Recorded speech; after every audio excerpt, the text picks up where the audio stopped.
and welcome to the Toku Portal podcast for Kamen Rider Zi-O. I am Vashi V, and joining me today are... Decade. And Rye. Uh, the way this episode is that it's basically like 4 or 5 scenes that are just really long. So we're not going to go scene by scene on this one. We're going to talk more about the characters and the plot. But first, you two weren't here for last week's podcast, so any quick thoughts you want to give on last week's episode leading up to this one?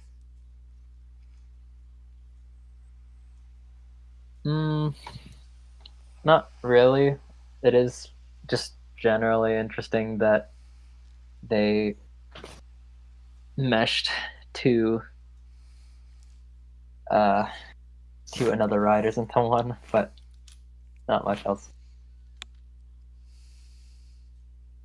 That threw me off, but I understand why they did it.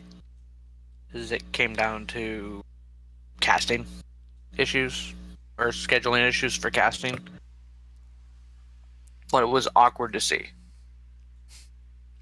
And the end of it is the end of the last week's episode is what threw me off. Only because I've not seen a lot of Five, so I don't know all the characters.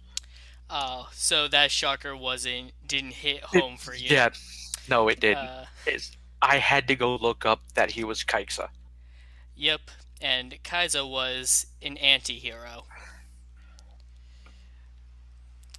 But to be fair, he was really good at what he did.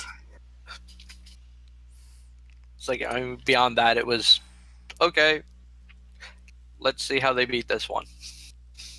I mean, that's all I had. That and the Forge rocket looks retarded.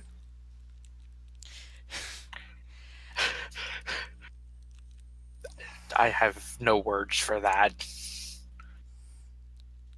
I do like that he drove the guy into space, because that to me felt like a reference to Forze's final form finisher, where he brought them into space to slash them with a sword. Right, and like it looked nice and all that, and it was a decent nod for not being able to have Gentaro in the episode, and him using the I call it the Gentaro naming system for the finishing move was a nice touch. And at least they were able to get Strap's teacher to appear. And he's exactly the same. I have a feeling that actor might really enjoy playing that character.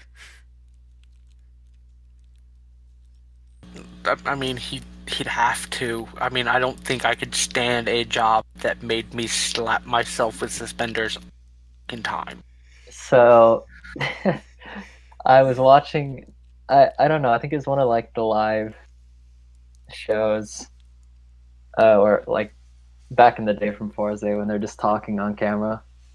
And pretty much when he got accepted, he thought he was gonna be like a monster or something, just like a one-off character, and he was so excited when he actually got a consistent role. That's great. Yeah. Like, oh, I thought I was just gonna be generic guy for the week. Pretty much. Yeah, that's nice. All right. So this week's episode. So first off, the villains, the monsters plan. I forget the guy's name, but the Another Rider. His girlfriend died, and so he's been sucking the life out of other people. Libra's about the same age as her to keep her alive. I kind of predicted that this might be the case, something like that might be the case last week. But to see that that was actually it is a little weird. But it did remind me a lot of Ryuki with the whole sacrificing other people to save this one person kind of gimmick. Mainly because that was the entire fucking plot of Ryuki. Yeah. And with the Heisei era having gone through that friendly slump that they didn't get that dark for a while, it's nice to see them go back to that kind of story element, even if it was just for like a 2-part episode.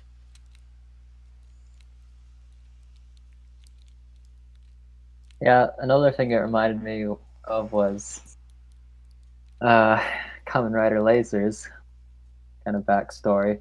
His friend just ran into traffic when he thought he had the Bugster virus. So it's like, what if Kiria kind of became like a villain or something? So yeah, it was kind of interesting. But I think, oops, sorry. At this point, it's pretty much safe to say that the Another Rider's victims don't come back to life because I'm muting my phone. Sorry. Uh, we see at one point another Fies kills a chick in the past, and then when another Forza is defeated, all the girls don't just come back. And we kind of thought this when we didn't see the people turn into bottles come back, but yeah, uh, it's pretty much confirmed now, which would alleviate one of King's issues with the show and the fights. Like it, the, that right there is what makes this stuff matter in any kind of way. But all it shows is they're not going back. To me, the issue is they're not going back far enough. In theory, you find out who this person is, you can pretty much pinpoint when things change in the timeline. Go back to that point. Stop the time jacker themselves from creating the writer. The Er, time travel rules here are unclear, and they're not going to make them clear so they don't write themselves into that kind of hole. right, and which I understand that is just slightly aggravating because it kind of makes it all the time travel stuff kind of it makes a big part of it everything in the just kind of moot. It's like, yeah, they need to stop this dude in the past from doing whatever it is he's doing, but at the same time, it's not going to change anything if they do.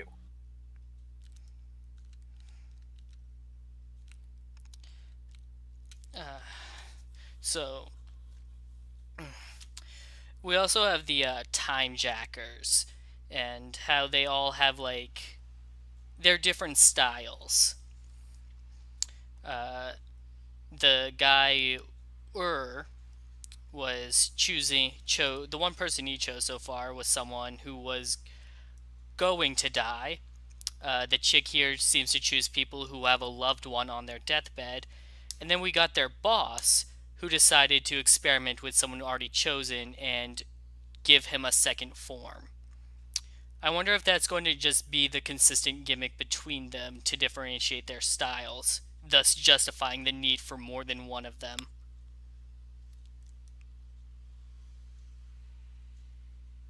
I'm not really sure if he's their boss per se, but yeah, that is. I'm gonna call him their boss until proven otherwise because he clearly intimidates them.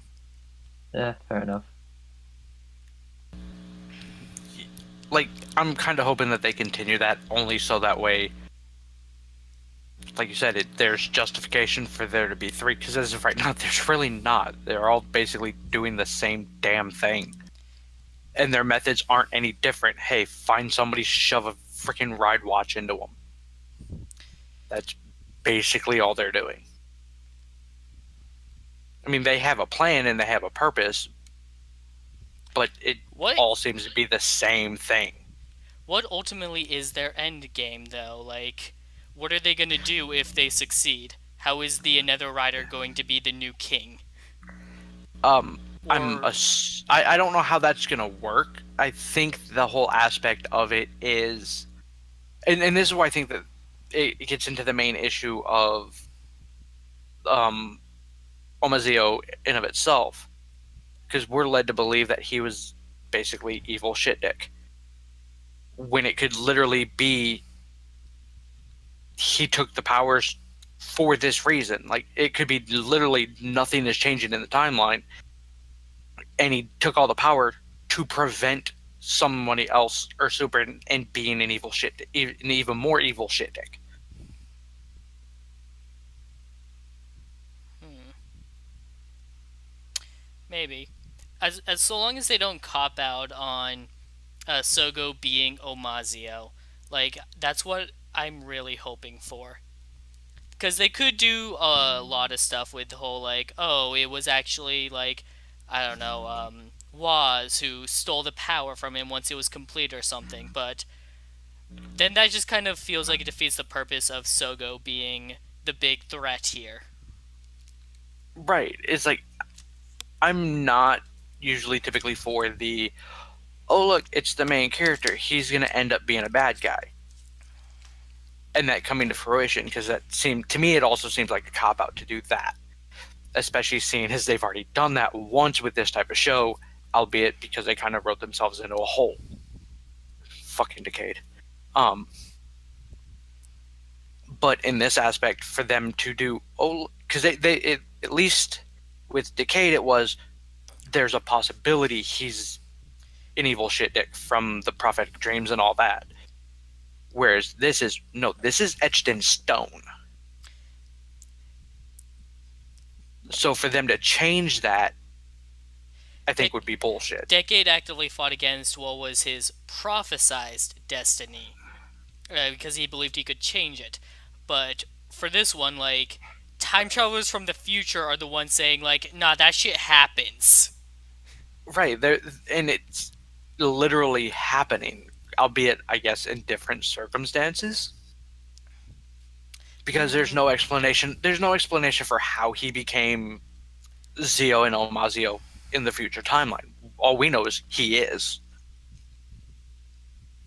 So the fact that the time trackers are going back and fucking with history is altering, in theory, is altering the path of him becoming Omazio in of itself.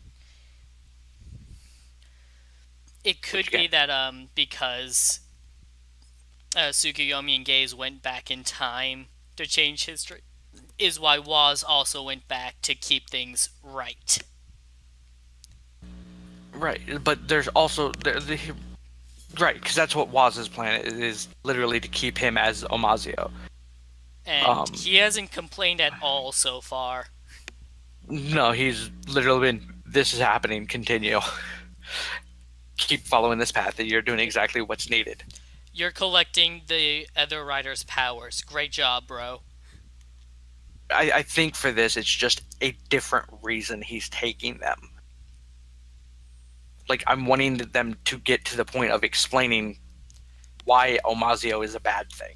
Yeah, I want to get to the point where Sogo does something that Waz disagrees with. Because so far, Waz hasn't even had a problem with Sogo passing off some of the ride watches to Gaze. Probably under the assumption of, well, he's going to get them back. Right, because I mean, if you look through, like, statue-wise, Omazio has them all. So, I mean, to include Ghost, which Gates has to begin with, at least for our timeline. Maybe that's how Gaze got them. Stole them from, like, the future Omazio. I mean, it would make sense, and to me would be a lot better of an explanation of what they could possibly do of, oh wait, he went back before this and did stuff. Or like, we're just not gonna, and we're not gonna show you it. He found it in a secret lab. For some reason, there was a ride watch buried in a tunnel next to a car. That only, and and somehow God, Fruit Jesus, put it there. I kind of want that to be a thing now that I say that out loud. I want Gaim to put the ride watch in the tunnel, or in the cave with all the drive shit. Engage to find it. I want that. I'm not gonna get that, but I want it. Bless you.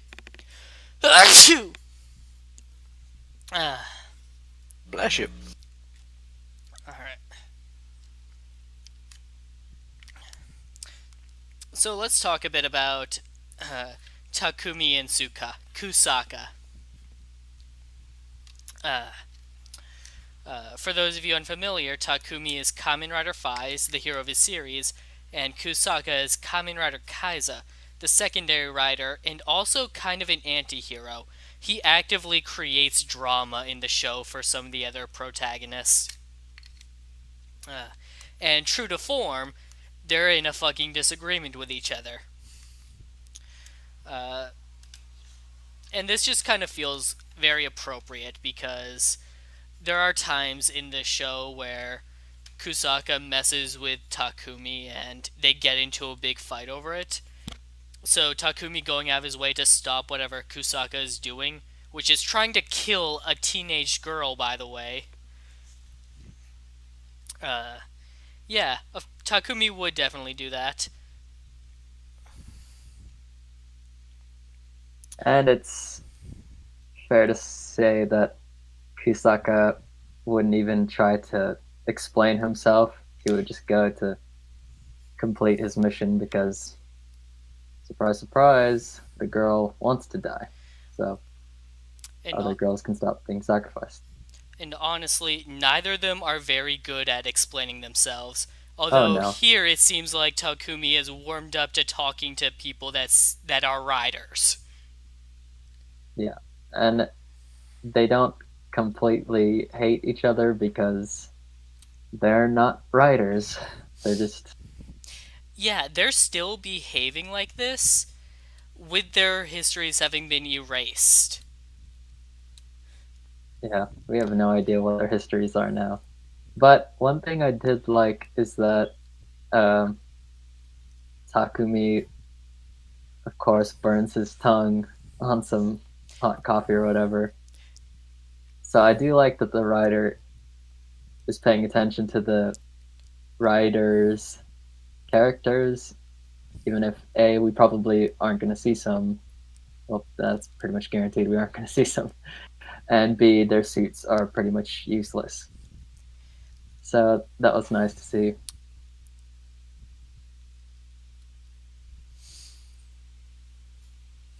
For me, I've only watched a handful of episodes of Five, so like uh Kaisa I know nothing of until I looked it up. Um the one thing that I did like the fact is that Kaisa and was literally basically following this event since its inception. Like he was literally following them around from city to city from the way it's kind of explained to basically put an end to this once that he figured it out because they're all from his school. And the fact that Takumi basically went, I should probably follow him. Just what little bit I've gleaned of Takumi from what little bit I've seen of Faiz, that is very much what he would do. Yeah, Takumi is very, like, when he sees something going on, he'll put himself into the situation if he thinks that it's right.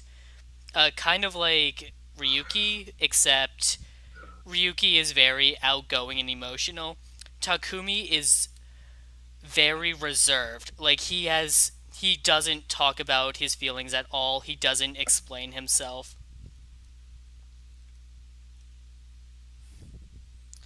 Well, based on just that, I mean, they did a good job of capturing the character, at least for this.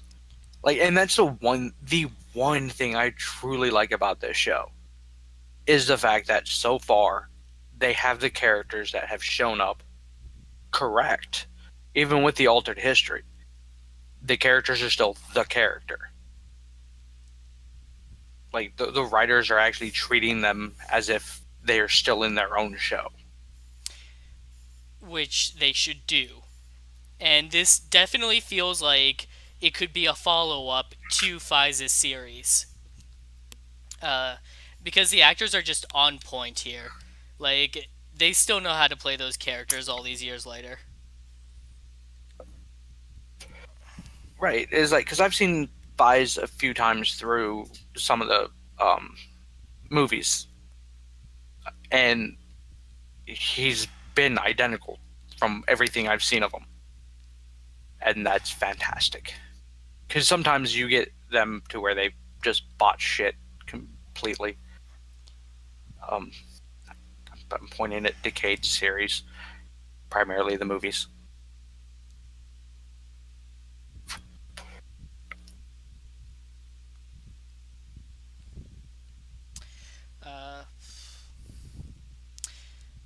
And we also get that scene where Tsukuyomi and Gaze figure out what's going on because Sogo's uncle or whoever tells them about how he repairs radios by putting new parts on the inside, making it effectively a new radio on the inside. And I like that because this character is kind of being a mentor to them without actually having to without actually having anything forced or anything. Like, he's just going about his daily life sharing his normal wisdom with them. And hey, this is pretty good advice or philosophy or anything.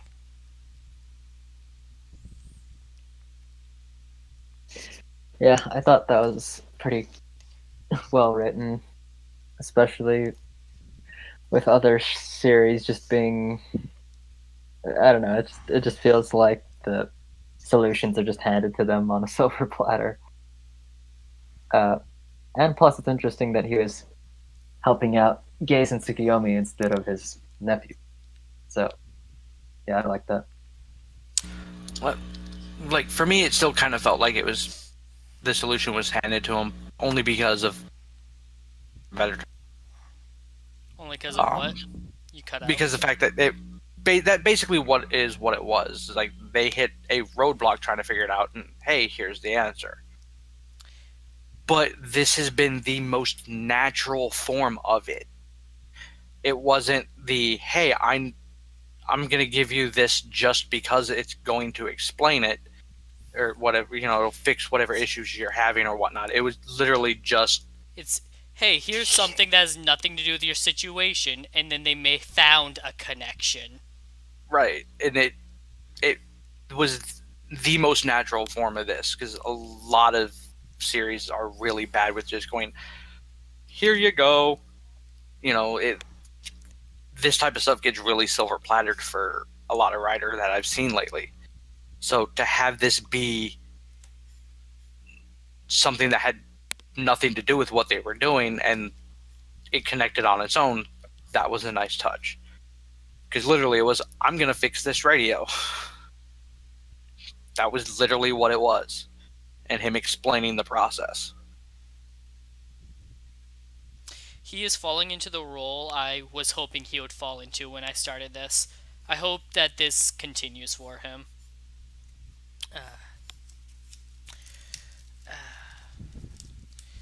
Alright. Sogo didn't really do anything this episode aside from the big fight. So, do you guys have anything you want to talk about before we do talk about the fight at the end? Not really about Sogo, but I'll just reiterate something I said in a previous podcast. Bring back secondary writers that may or not may or not be dead if you can't get the main writer's actor. Because I could see that working for several series and it would be nice. But we'll see what they do with that. Well, I mean, in fairness to this, both the writer and secondary filming something. Sorry, what was that? You cut out again. Both for Forza and Meteor, both of them were filming Bleach. Yeah. So not being able to get the secondary writer, I can understand that. They could have gotten more of the original Kamen Rider Club. I would have preferred, rather than just Suspenders and two random massive nerds. Yeah, at first I thought that the massive nerds would have been some of those kids from the Forza Wizard movie, like the future of the Kamen Rider Club, but they aren't that, I'm pretty sure. And it's like, okay, so these are just extras that you got. Because literally beyond, Mr. Suspender's teachers, literally all they had from Force was like the outfits.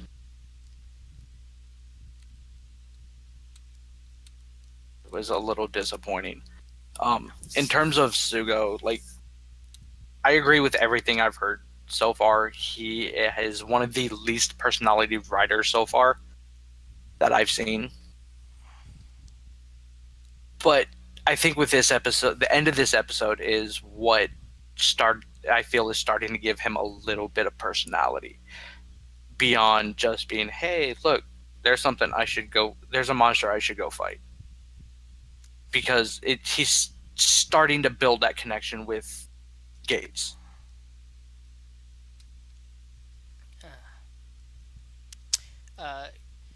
Kuga is kind of a generic good guy writer a little bit, but I would argue even he has more personality to him than Sogo does. Because Sogo is just like, yeah, I'm a good guy. I'm also going to be a king. Whereas Kuga kind of was more considerate of others. Like, hey, I'm fighting to protect people's smiles because people are actually dying and it's the ones who are living that are truly suffering, and I'm going to try and prevent as many deaths as possible to keep that suffering to a minimum. For me, he's the watered down version of I walk the path of heaven. He's literally Tendo with no personality, with even less personality. Tendo didn't have any personality in Kabuto. Of course it was he literally. did. It was all arrogance. Well, I mean, beyond that, he had his arrogance, and then that was it. That was his entire character. Is I'm an arrogant asshole. I'm better than you. I mean, that was literally I'm it. better than God. God, I can't wait for that. I want to see that interaction now. Two people with no personality beyond, I'm gonna be king. I'm better than God. Fuck, that can end up being a terrible episode. If they don't fix things.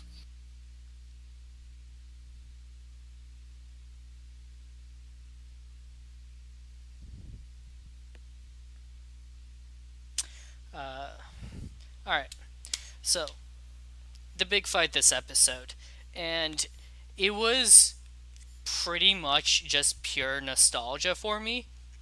But this is the best. This is like the highest point of Zi-O so far for me. Seeing Gay's Henshin into Fies was great. The suit looks the best on him. He looks almost like Fies. And when the Nether Fies even goes to do the rider kick and they like hit each other like that, that was bliss. And true to form, Gaze does the rider kicks properly, while Sogo does his own messed up version. I actually showed a short clip of the fight scene to a couple friends, and one of them went, "That guy turned into a plane and flew backwards into another guy." I mean, that is literally the definition, except for the fact.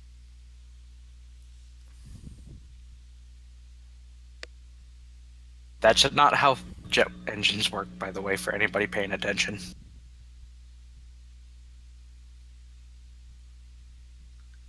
Like, it's one thing that, like, it makes sense a little bit. Like, Gates has, in theory, been fighting Omazio and or at fighting his Gates for quite a while now, in theory, because we don't know where he got the Gates belt or anything else like that. So the fact that him doing it right makes sense. Zi-O, on the other hand, Sugo has no idea what he's doing. He's making this shit up as he goes along. So the fact that he's not doing the finishing moves correct makes sense. See, the X8 finisher. Or builds, where instead of it being a kick down the slope, he just rides it like a snowboard. Like, it fits and it makes sense, even if it does look fucking ridiculous. Just in general, I like that the monsters I know the writers are basically they have some sort of motivation. Because in the last series, we had the exact freaking opposite. We just scrapped the victims and then just had generic robots or generic Smash. And I mean, we that got old, but we did have some decent writer versus writer to replace it. But still, it was really emotional when I think the guy's name is Sakuma. He was basically saying, "I'm just trying to save her. I'm just trying to save her." Uh, so yeah, that was pretty good.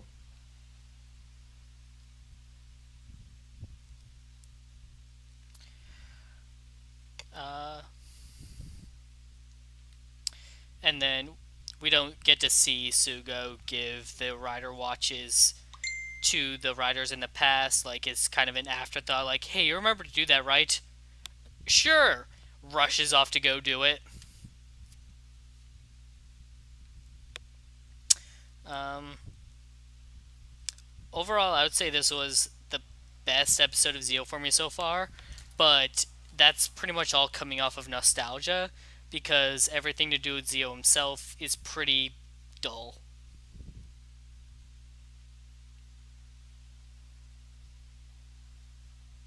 Like this was, I will openly admit, this is I didn't start the build podcast because to me that's what build had started out as. It was very bland to start with, especially coming off of a show like X-Aid. But this is even blander than that to me. Like for an anniversary series, my biggest issue is it has nothing to do with the shows beyond, oh hey look, you remember these guys, right? To me that's all it is. It holds no bearing on any of the continuity or anything else like that other than, oh, we did this and now they don't exist. Like, That's honestly kind of what I like about it. It's not just. I mean, yeah, it sucks that the past writers can't all impart their wisdom, but it's also nice that the series is getting its own plot, its own minor characters actually doing stuff. So I'm which hoping it'll get a lot better in terms of that. like I will admit I do like that aspect of it, the fact that it is focusing more on Zi-O and everybody else rather than the past writers. Like the one thing I liked about Decade over like taking Decade versus Zi-O was the fact that Decade actually interacted with the writer's world. It wasn't just show up, kick a monster's ass, and leave. Like Decade actually had to interact with those worlds. So we got to see the villains and monsters of those worlds, which I liked immensely, especially since Decade was the first writer show that I had watched. The fact that there's like I was hoping, I knew I wasn't going to get it, but part of me was hoping for an Orphanok. Like once they had pointed out that she was dead, my brain went, yes, Orphanok. Nope, damn it. Same. As soon as I didn't get that, I'm like, well, this sucks. Honestly, my problem with this being an anniversary series is that the veteran writers don't need to be here. They have no agency over the situation. They're not doing anything, even when they try to do something. I mean, pretty much they exist for Sugo to give the ride watches to. That's it. They exist for the show to say they don't exist anymore. Moving on. Like, yes, it's Yep. nice to see them all. Like, it was nice to see Emu and Hiro. It was kind of alright to see Sento and Banjo. We literally But just saw them though. right, the fact that they literally do not matter in any way, shape, or form to the overall story is slightly aggravating. Like walking. Yes, this episode had the best nod to a previous series.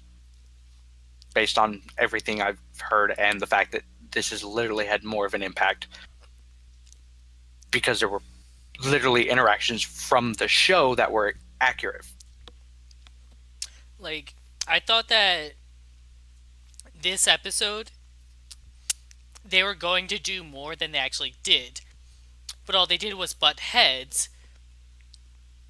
And then they did something that I've never seen them do before: talk to each other.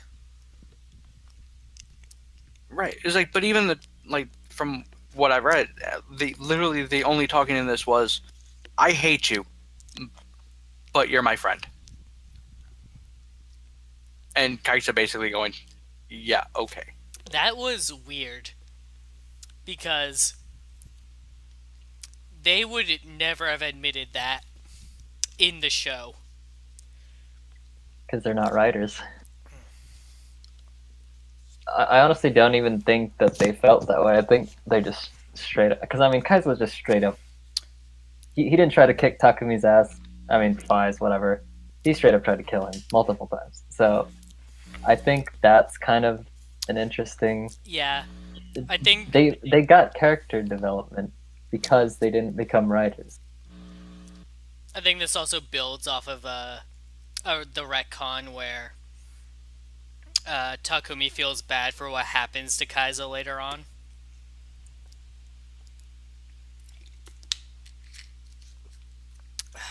I don't want to say too much though, because Vashi hasn't even gone nearly to that point yet.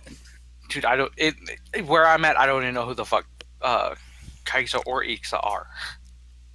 I Well, haven't seen Ixa's nobody. from a different show. Oh yeah, Ixa's not in Fives. Ixa is actually a character from Kiva. Oh, well, The that third would make rider- make sense. The third rider in Fives is Delta. Okay, that would probably explain why I have not seen Ixa at all. Then there's also the movie exclusives Saiga and Orga. It makes much more sense now. Just to me, all this episode served in terms of all of the Fi stuff was literally to point out to Gaze and Zugo that you don't necessarily have to get along. You can still work together. To me, that's literally all this episode served.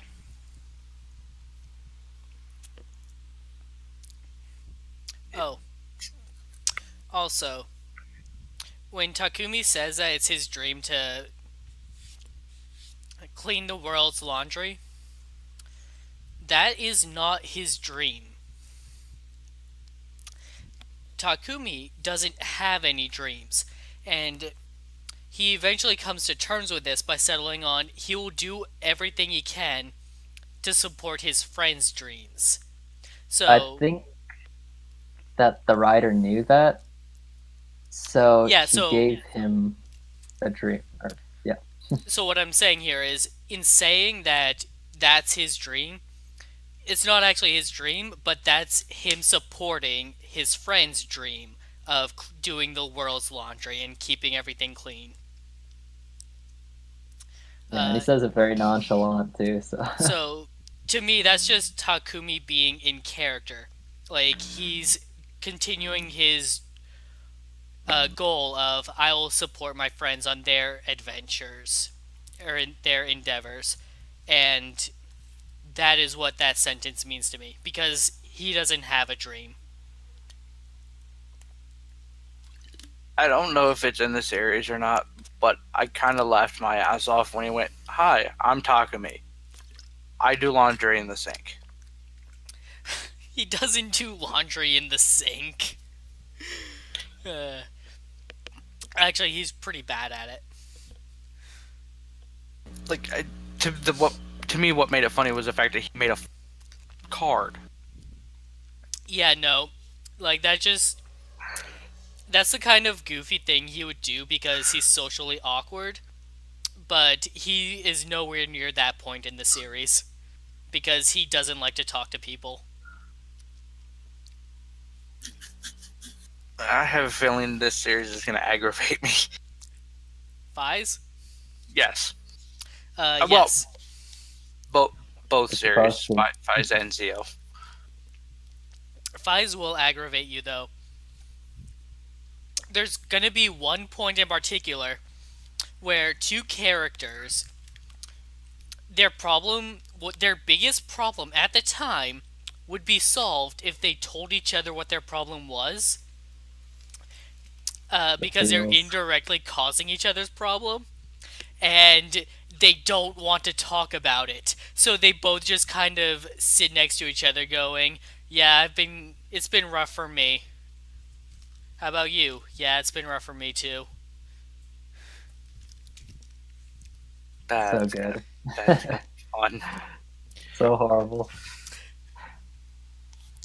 But like for Zi-O, Zi-O's got a lot of potential, which so far seems to be getting wasted.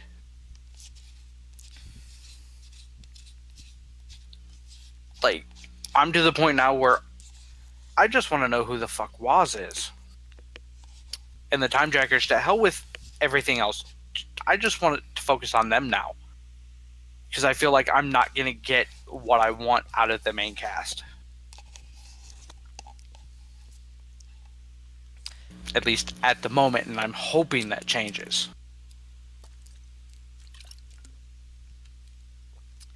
It's still the first arc, so I think that like after episode 10 is when they're finally going to branch out into the villains more, and then we'll probably learn like what Waz's deal actually is. Like, okay, you're here to keep me on track.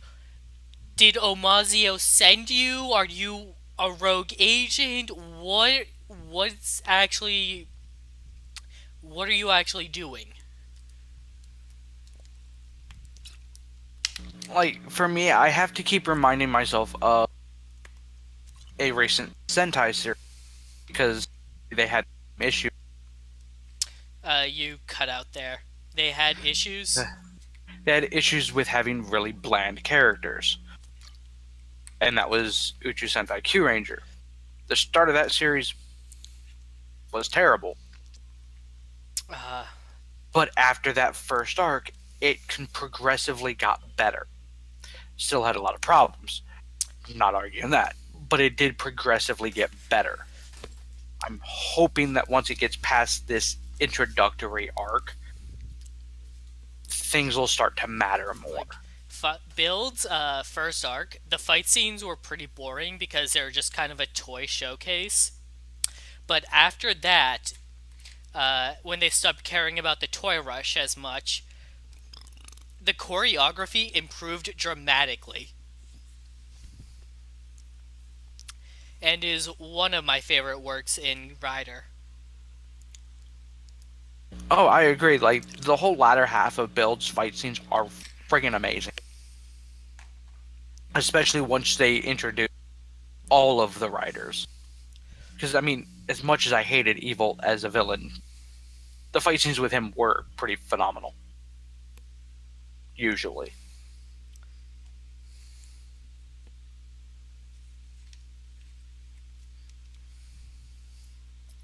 And for me, as much as I like the Rider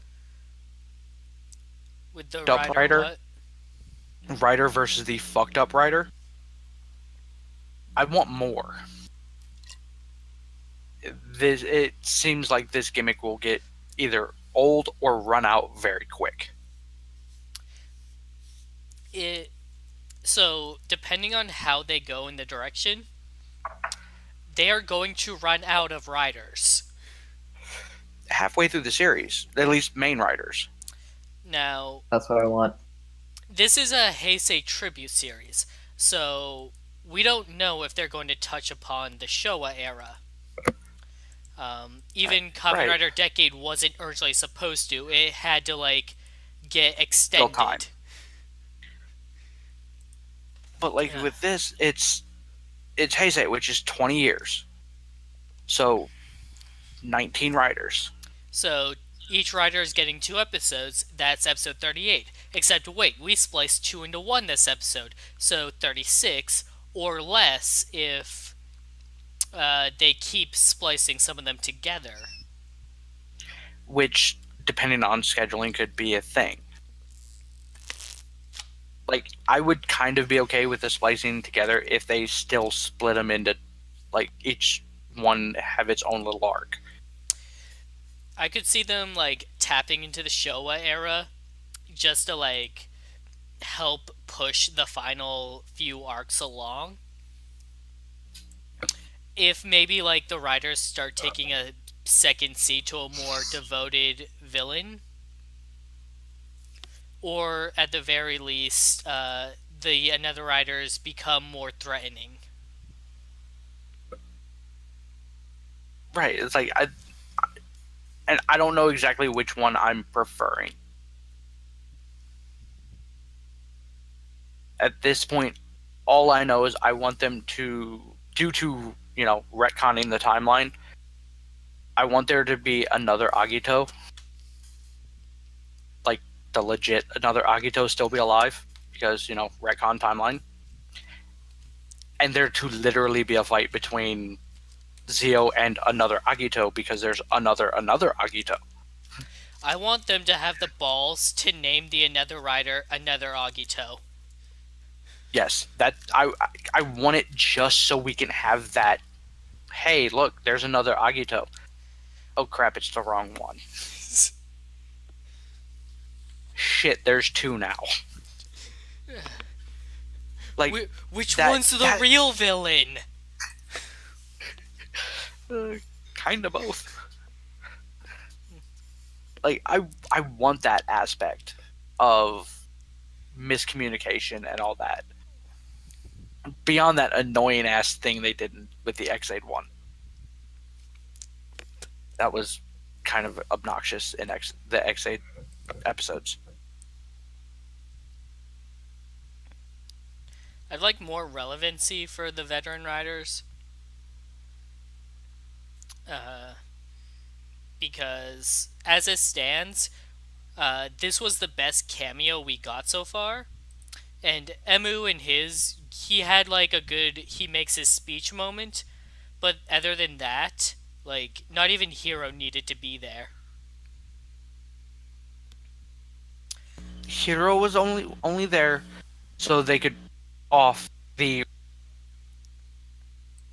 the whole surgery thing. Like, to me, that was, it was for the surgery and them, so they can do the whole, hey, look, here's this silhouette of somebody. Do you know who it is? Like, we didn't just see him two series ago.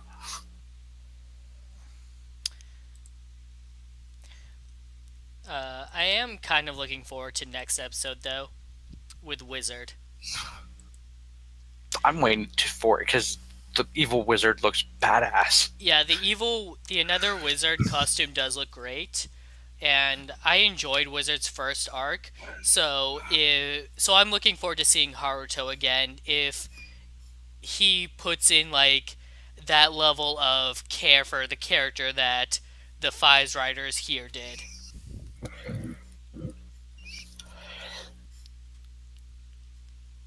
Like, for the most part, I enjoyed Wizard. It had its problems, which I'm not going to get into. Zero's not here. But if Zero was here, we'd be gushing about Fives a lot more. Oh yeah, if Zero's here, this would be like a 2-hour podcast, which we're actually running longer than I anticipated. But I want to see Haruto be Haruto. If nothing else about Wizard, he did a good job himself. For the directions and everything else he was given for that show, Haruto did amazing. He did a phenomenal job. And that carried over into the movies as well. So I'm hoping that carrying over into this, which has, to me, the same things that the crossover movies would have, where it's a different writer handling a character, it's still Haruto. I don't want it to be some, for lack of a better term, bastardized version of him. Right. Haruto's all about giving people hope. He wants to take care of their burdens for them so that they don't have to worry. Let them know that, hey, things may be rough at times, but it'll get better. And I am proof of that.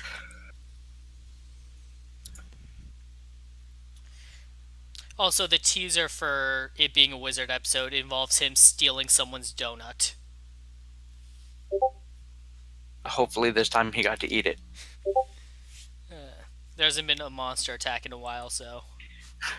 Like, I kind of want this literally to pick up with him on the other side of the portal with the donut and another wizard to show up. Probably won't No happen. explanation, no nothing. That's just what I want. King Or at is. least the first time we see Wizard.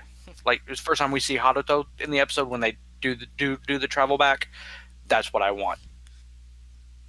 King is hoping to see Beast in the episode. I'm hoping to see the donut shop owner. There is information I know based on scans. Oh. Well, we can talk about that after. Yeah. But it's shaping up to be a good episode, at least from appearances. And at least with this series, appearances can be deceiving because beyond Fi's gear looking amazing, this was a very meh episode, at least for me. I will say, though, that the Another Fives Rider looked really good. I wish they kind of would have focused on that. I get why they did this episode the way they did, why they merged the two. Right.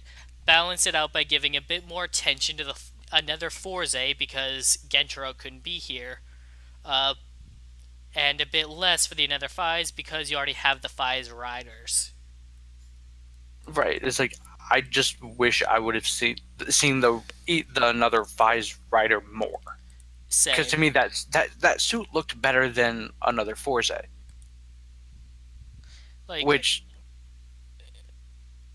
beyond doing the like awkward mimicking of Gentaro, it just looked meh. I will say, though, that the Another Forze actually acting like Forze was a sigh of relief for me because the Another Riders don't really tend, or at least the Build and Xaid ones didn't really act like Build or Xaid. But Another Forze fucking nailed it, right down to using the switches. And Another Fi's straight up trying to do the Fi's Rider kick. If all I'm gonna get is a nostalgia kick out of this show, then bring it on. Right. It's like, and they did for the nostalgia trip. They did an amazing job. Because like I've seen at least enough of Fi's to see the rider kicks beyond just the what little of the series I've seen because he's been in several movies and all that. So it's like I know what I'm looking for, and it's a nice touch that Gates using the cell phone to equip the weapons and equip the finisher was to me the best part of that. Right. And the fact that his rider kick was literally Fiza's rider kick. Gaze does everything properly, so goes an idiot.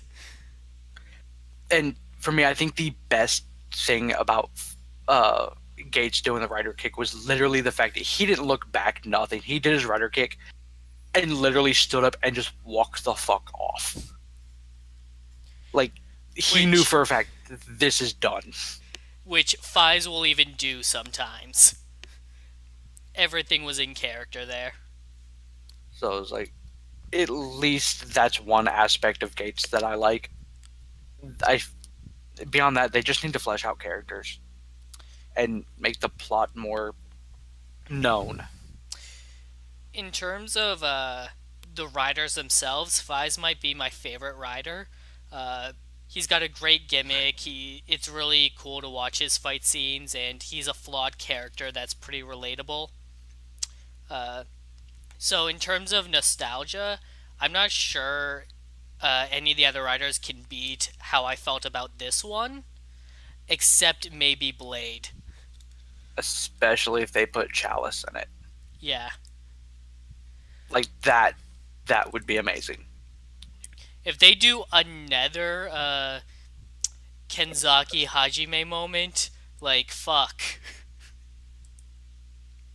Did you ever watch Missing Ace? Um, I don't know. I think I did, but I may not have. Uh, it had the three movie exclusive writers that all pretty much had the same outfit. Don't remember it, so I may not have seen it. Okay. I know what I'm watching this weekend before I start Yeah. Fives.